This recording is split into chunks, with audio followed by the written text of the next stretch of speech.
So it's been a while since it's out already. I'm pretty sure everyone has had a look at them in any case, but normally what we do is just take a few of these, just spend a little bit of time on they, make sure you understand what they are and what's available.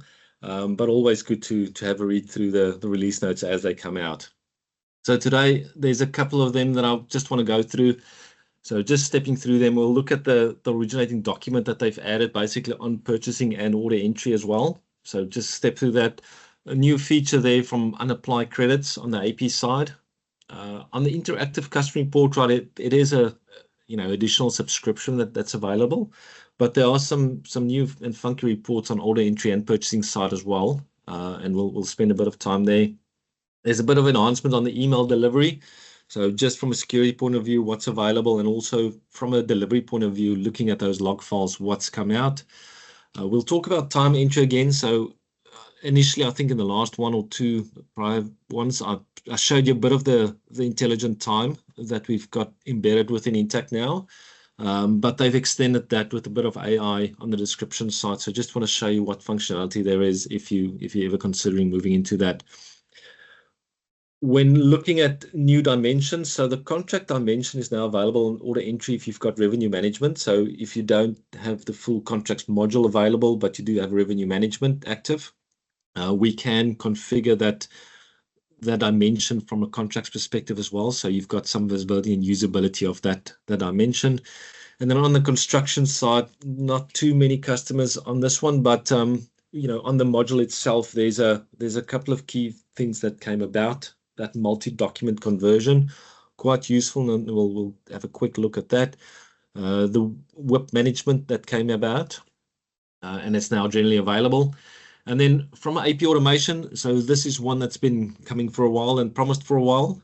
It has arrived. So I'll take you through what is currently available. Now we've got an enablement session from a partner perspective in the next week, I think it is. And after that, we can definitely assist with getting everyone on board on that if anyone is interested. But I'll show you what we've got so far and what it does. And then from a TPAR reporting perspective, the TPAR reporting has been around for a while, but we've now have the feature where we can actually export that in the correct format that's applicable for the ATO when we need to upload that. So those type of things, just a bit of automation to make life a little bit easier. Okay, so we'll jump on there. The first one there, just looking at the originating document workflow and order entry and purchase order. Now that's just for visibility. The good thing about this, on a detailed perspective, when we look at that, it still has your source document in there, so we can see, what the converted document would be that was used. But it also included that originating document now. So, what was the document that started the whole transaction? So if we look at that on the Intacct perspective, I'll normally use purchasing. It's sort of the easier way. If we look at a vendor invoice, for instance, and on that particular document, you will have the visibility on the line level to see, what, there's my source document that came from a purchase order. It also has that source document line ID. Now, when we get to that multi-document description I'll talk about later, that source document ID is also very important. And then looking at that, originating document, this came from, as well as the line ID, this came from a purchase requisition. So you've got that full visibility. This invoice, was converted from a source document, from a purchase order in my side, or, a purchase receipt even, but the originating one, so that first document in line was a purchase requisition. Now, these fields are also available in the customer report writer. So, when you start looking at outstanding lines, outstanding orders, those type of things, it becomes a lot easier to marry the things up to say, for this invoice that we've got, these lines on a purchase order or purchase requisition weren't converted or were converted. So that reporting just becomes a lot easier when we start looking into that. Okay. Now, on to the next point, just looking at that unapplied AP credits. Now, generally, if you look at that and we've applied a credit to a particular document, I think it was sort of set in stone at that point. You had to reverse everything to try and undo what we've done. If this credit has been applied to a document and you want to unapply that, it is available now. And the normal functions still exist, and I'll sort of talk about that quickly. When we reverse or void a payment and there were credits involved, it will do the reversal as well as the unapply of the credit. So it does have that multi-function there. But from a normal unapply perspective, the first part there, if we go into accounts payable and you look under your posted payment, so that's basically where we'll see that. We can see there's a new sort of function there. Generally, if it's just applied, you'll have the ability to unapply something. The normal void will still be there for your other documents, so you can still do those. When we look at the document itself, if we open it up, we can see, you know, there was a document there, total billed, and then the credits applied, and you can also see which credits were applied to that. So it does give you that visibility of what it is before you start doing things. But then from an unapplied perspective, if you select that, obviously we do that at a particular date. So if we bring the date in, we can put a description and then submit that in. It will unapply that and have that credit available to reapply. Like I said, if there's something that we void, you know, if there were a payment, there was one of the payments done, but there were credits applied to it as well, you do have the ability there to unapply and void the payment as part of that process. Looking at ICRW, so that's the Interactive Customer Report Writer. On the order entry side, there's a few new reports that came in. So if you look at the basic order information, sales summary, customer aging, you know, things that's more relevant. And what we try to do is always expand on what's available as a standard. So we can expand on the existing reports. We generate some new ones. Obviously, you still have the ability to create your own. But just from a library point of view, there's a few additional ones that's now available in order entry. And if we look at purchasing, the same sort of thing, there's that basic summary by vendor and order, recurring purchases, you know, transaction details, so you can actually deep dive into transactions and see what it's all about. So for the customers that does have Interactive Customer Report Writer, within your Interactive Customer Report Writer, you will, you know, find additional reports in your report library. So you can see there's quite a few in there, but for any of them, you know, if there's anything that you want to go into, so if we look at some of the examples, there's a customer aging. So if we run that, for instance, you've got some ability to, obviously it is interactive, so we'll interact with this one. I just want my AUD balances, and we can run that report, and you'll get a customer aging summary details report. So you can see there's the summary, what it looks like, but also, you know, if we click on the left-hand side, it will filter and show you the details on the right. So you've got that ability to just filter through and say, you know what, I want to look at the detail that makes up the balances, and we can expand on that on the right-hand side. So these reports are there just to interact with as well. Now, some of the other options that we want to look at as well, you know, from the new ones on the order entry side, there's these order analysis. So if we run them and we look at things, you know, there's my date perspective. So if I run this from inception, I don't want to filter too much. You can see there's quite a few filters that we can do. But if we just look at all of our orders, it gives you that flexibility to go through and view everything. So in this instance, there's additional prompts still available. So, you know, there's our order analysis, but we're looking at a particular customer, or I can drop down and look at different customers. So for each of them, you know, you've got that ability to just, you know, change the customer that we're looking at, interact with what we see on screen, and display something else.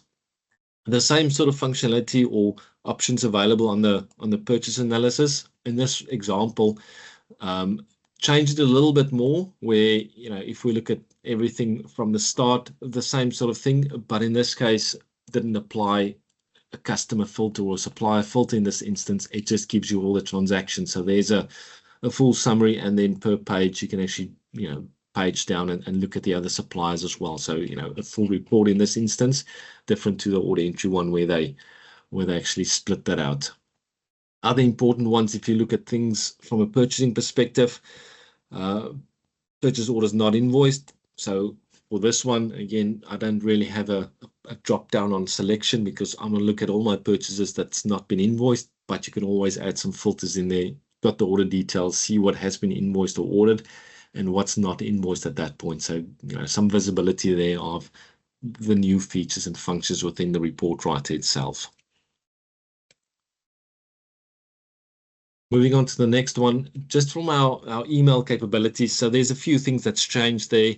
They added multiple email domains, so we can actually, create more than one domain to send emails from.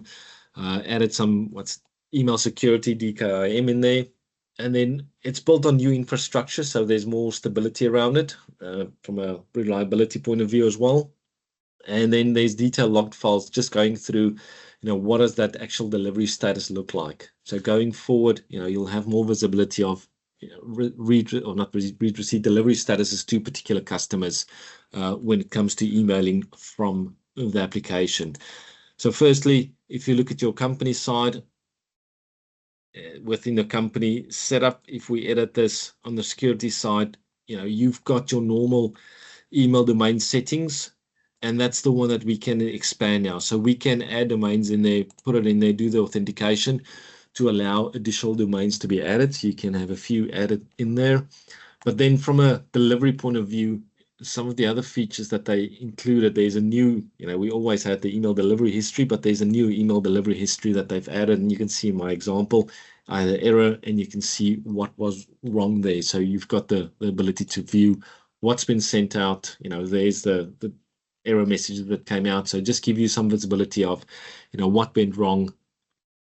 Why didn't that document deliver, or have it delivered if we've sent it successfully? So a couple of things that gives you a bit more insight when it comes to the emails and what's available that we send out to customers or suppliers in that matter. When we go to the next one, and that's sort of a enhancement that they start to bring in more and more. We started the API usage. Obviously, that was more from a billing perspective, but there's additional usage insights that they've activated. And with that, there's some initial metrics that they added. So it's, key metrics that's there, that's pre-built. But there's a couple of other ones that will give you some insight that we don't have currently, which is surprising in some instances. But a lot of this will be updated, as we go forward through customer feedback. So have a look at these, see what works for you. If there's anything in addition or comments on these, obviously we can enhance on these, and hopefully we can get some additional usage insights out of them going forward as well. Now, to access these, we'll go into, company again, admin. There is this usage insights selection now. And when we open these, it will basically load those key metrics that we've got, they've set up initially. Now, a few things on there. A lot of these are time-based. So at this stage, we had active customers, active suppliers in there. So we can see it's time-based, and it basically shows us the active customers on this side for 2024 or 2023, depending on when we're looking at. So you can see per year, what your active customers were. You can also have some visibility on what we've subscribed to, from a core perspective, and any add-ons that we might have. You can look in the login volume, the users that we've got there. You can also have some visibility of your active locations or entities that we've got available in current year and prior years that we've got there available. And then, one of the other ones that I saw that's probably quite useful that we don't see that often these days is the current user count. So just looking at what is your license for, how many business users, how many employee users you've got, any other users that you might have in there. So just give you some visibility of what that looks like. And then also, through time, how we've sort of progressed with the user count that we've grown into. So those are the initial ones that's available. Obviously, like I said, please have a look at them. There's a little feedback option there, so send us feedback. Sage will have a look at that and see how we can enhance that and better these as well. And on some of these, you do have the ability to drill through as well. So if I look at 2024, you can see, this will basically change as well on what we've got available on the dashboard. So you can, I'm going to say drill through, but, filter the dashboard based on some selections that we've got as well. That's on the overview tab. If we look at customers, again, just, numbers from a customer perspective, current customer count, new customers this year. I can see I've been very busy. And there's my year-on-year growth with the customer comparison. So you can see what it looks like. And then the other thing that they've added is a bit of a heat map. Now, I think, a lot of our customers would probably only reside in Australia. So not that relevant in this instance, but obviously if we're global, you'll have some visibility of where they are at this point as well. And then the same thing on the supplier side, looking at the vendors, what's the new vendors this year and the year-on-year growth percentage. Again, some feedback. They also moved the API usage into this usage insight, so it's not gone. You can always go and have a look at that. Just make sure we stay under the numbers there to avoid any additional costs there from a usage perspective. So quite a few things added on that usage insights, but yeah, have a look. Obviously some interesting information coming to light for the first time, but things that we can expand on going forward. The next one that I just want to touch on is really just looking at that time entry again, and then the AI assisted description that we've basically populated. Now, as we mentioned, the AI is, or not the AI, the intelligent time has been added in a few releases ago. Now, the description assistant has come aboard lately. This is also available in the mobile side of things. So, one thing, it's within Intacct. It does have the mobile app. So if you've got timesheet users that need to capture timesheets on the mobile app, the AI is there available on that side as well. And it's basically there just to, make sure the billing is precise, everything that we need to populate on timesheets there, so that whenever we send out the bills and the information, everything is on board that we need there. So if we go into either project or just my time, and in my instance, I'll go into my timesheets because it's something that I'll maintain. Now, from a user perspective, they'll have the ability to, depending on where they are, I'm going to create a new timesheet or use existing timesheets that we've got. So we can see, there's a couple of drafts there for specific periods. Some of it's already approved. You can do your normal filtering on there as well. But in this case, I'm going to sort of open up one of my existing timesheets. And then part of what we've done is, remember, our initial integration is really looking at computer activity, looking at your calendars, looking at email activity. So those type of activities will come through as part of the process. And you can see, there's a couple of things that suggested timeframes that we can add as timesheets. And bringing that in, so if I take this sort of research and drop this activity in, it will give me, that'll be my time entry. I've got the date, I've got the times that it's relevant to. If it's related to projects, because that was already there, it's assigned, but you can reassign that or bring in tasks, any of the other dimensions that we require that's not populated that we need in there, if it's billable or not. And then, there's that powered, description powered by AI. So if we click on that, it'll populate, whatever detail it could find based on the detail that's been associated to the activity that's been picked up. So it gives you a bit more flexibility. Obviously, you can still go and change that. You can add some additional notes, but just a couple of things to enhance the process and make sure that, what we bring into the system is relevant, and, we get all the detail that we need in there. So obviously from there, we can assign, and then the normal process, we can submit that for approval, and it gets associated to a particular project and can be billed if it was selected. So a lot of options there. Remember, this is now within Intacct, but you can also use the mobile app for timesheets if that's one of the things that you use on your side.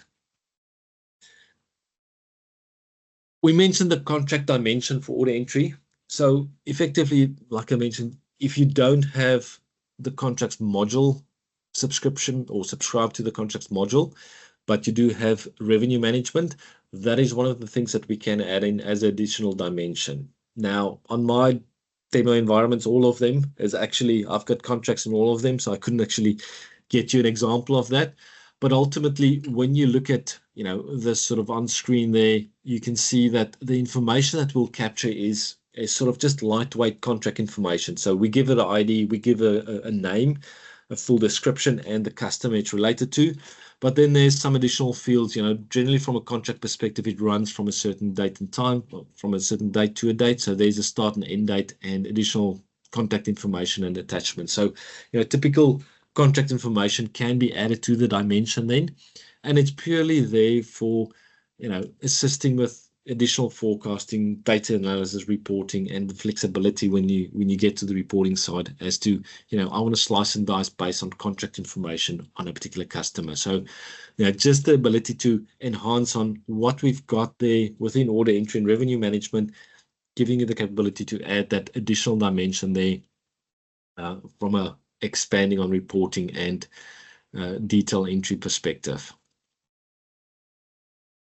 On the construction side, that's quite a key function that they've added now. This is something on prior construction releases. They've done a few things similarly on the sales side. And the idea there is, yes, it's quite relevant and important on the construction side, but it is something that will be rolled forward and progressed into the core application as well. So if you think about your normal purchasing, these are things that would, come through as part of the normal purchasing. And the idea there is conversion of multiple documents or selection of multiple documents into a single document. So if you've got one invoice from a supplier that consists of multiple purchase order or multiple receipts that were done, you now have the flexibility on the construction side at this point.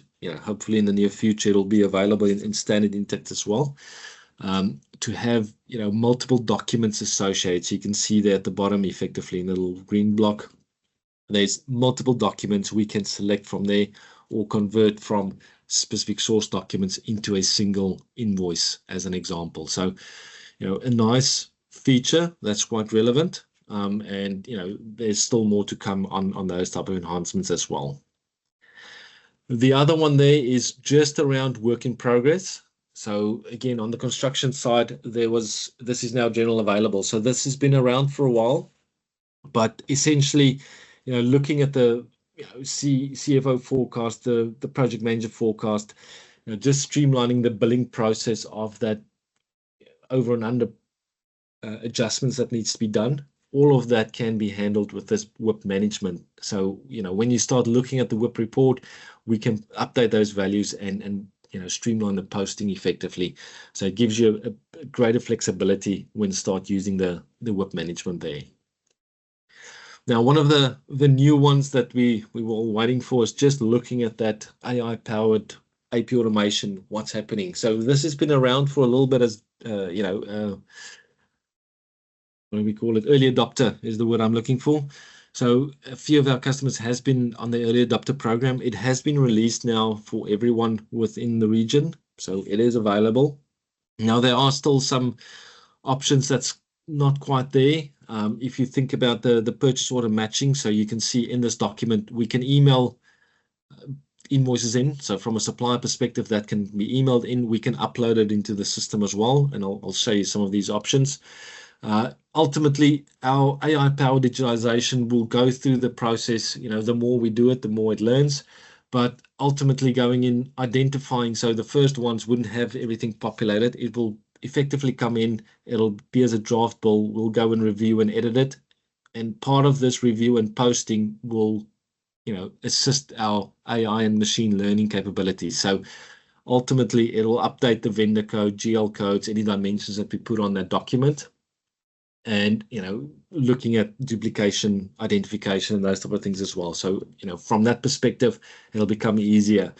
The PO matching, so the bit there at the bottom, that part is in early adopter. So if you do want to look at, AP and include the purchasing side, we do need to subscribe you to the early adopter side on the purchase order module.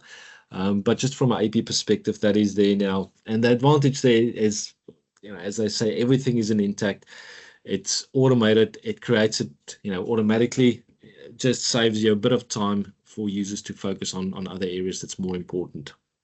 So looking at what does it do, how does it work? So firstly, there's sort of two options. If I go into my AP invoices, you'll see once it's active, there's a refresh. That's one of those that will refresh any of the things that's busy with, or there is an upload. So with the upload, you can choose into which entity. I'm at the top level. We want to do this. And it gives you the ability to sort of drag and drop or browse for files. So I've just added one in there, but you can add multiple files at once as well. So if you want to bring that in, you do have the ability to attach the files there. So at this point, we just click on create AP invoice and it will start that process. Now, you can see there, I've just refreshed my screen there. What will basically happen is it immediately sees there's a document and it's in the analyzing phase where it says it's an AP purchase invoice that's uploaded, and we can start getting that in. The other option, and I'll show you just where we configure this, is also, I've got an email address associated to my instance, so I can actually send that invoice in. And with this one, I sent that on entity level. You can see there's a new one coming in there, so it's analyzing that one. Oh, that's my API upload one. So the email one hasn't received, arrived yet. But as soon as that arrives, that email will it'll be from an email. The source will be email, and you'll be able to see that one as well. So to achieve this, one of the important things that we need to look at is just that configuration side of things. So once it's active, these are the important ones. You can see there's obviously some configuration that we'll do from a invoice upload perspective, but also from an email service perspective, we can look at the entities and the email addresses that they assigned. So generally that uses a Sage email address. So they'll create an email address that you can utilize to get these documents and create it from there. Now, the things that will happen once the document's created, it will effectively come into your system. I just want to see if I can see one there. I don't see one. I'll just filter on my draft. And you can see there's a couple of them that were updated. I haven't actually completed my learning, so you can see the details that we've got so far. It identifies the document number, the dates in there, the transaction amounts. So everything comes through. If I view this document, it's still draft. There's the document that I had online as well. But as soon as we, everything is created for you, you'll basically just populate the fields that we still need to do. And part of that process will then be the learning capabilities. The system will pick it up and identify, if it comes in from this particular supplier, this document type, I know where it needs to go. It's that supplier, and start coding it to the areas that we normally code it to. So that part's there, kind of exciting. I just want to check if the other one has arrived. So you can see there's my email one as well. So it came in, it was sent through to that email address, and the same sort of thing. You can view that document. The same thing will apply, and we can edit that accordingly. So obviously a bit of learning still to happen, and a couple of options to edit this and submit through for approval. So your normal process is still there. We can submit it through approval process, within the Intacct workflow, but ultimately it gives you a bit more automation and availability of transactions to come in automated in an automated way, where we don't need to capture everything from scratch. Okay, so very exciting that it's here officially. So like I said, we've got an enablement course next week, Thursday, where just getting that on board for all the customers. What's the process, what's involved. So it is there, it is in theory available. But part of our enablement is also just to ensure that we know what process to follow for you to get that going. As far as we are aware at this point, there is no cost for the module. Obviously, there is always that per document charge that they levy on things that gets scanned or OCR'd. So that one we can share with you once that's released and available, just from a costing perspective. Okay, so that's the AP automation. Exciting stuff. Once the PO comes on board, we'll get that one in. Hopefully that's on the next release, but we'll see how that goes. And then the last part we mentioned is just that TPAR file. So we've always had not always, but we've got that taxable payment annual report that's got available. Now, generally, when we look at this, it is within your accounts payable module, and you can see once it's active, there's the TPAR report, and we run this based on specific information for the year. I'll run this example and we can just view that. So I don't have a lot of them set up. So it'll basically bring through, there's the ABN number, the details of the supplier, the amounts and things that we need to populate. Excuse me. So everything is there and populated the way we need to. But what they've added now is the ability to actually export this directly. So the same sort of functions, we use the report to check that everything's there and we're happy with that. The same sort of functions available if we want to export, we can take it to Excel, but ultimately that text file is the one that's in the correct format, and you can see mine's got an error on for a reason. I wanted to show it to you, but it basically creates the file for you. So there's the file that will generally go to the ATO. But at this stage, I still need my postcode or zip code in there. So for that particular supply, it's still missing. I can always go back. Maybe I'll quickly do that. go back to that supplier, update that code quickly. There it is. We'll save that. So, part of this one, and maybe I'll just show you the TPAR section of this as well. Part of this, when that file gets generated, it does that verification check for the requirements. So firstly, we'll enable TPAR. I didn't actually populate the name there, but there's the name and the type, and then the default details that we need for the reporting period. So if we go back and do the export again, it should in theory give me the correct information. So if I run it again for the same period and my location, and we'll export that, it should give me a file that doesn't have an error in there anymore, but a full file that we can send out. Now, if you want to do this the initial time, you'll see part of this one. There is a P in there because it's a production file. It's ready, it's live. You could initially do a change to this file, change it to a T so that they are aware that it's a test file. When it gets uploaded, it's not the final submission, just to verify that what you can do from your side is working and they're happy to accept it. Get that in there, and we can actually send that off to the ATO as part of that submission process. Okay, so quite exciting on what we've got there and what's available coming in future as well.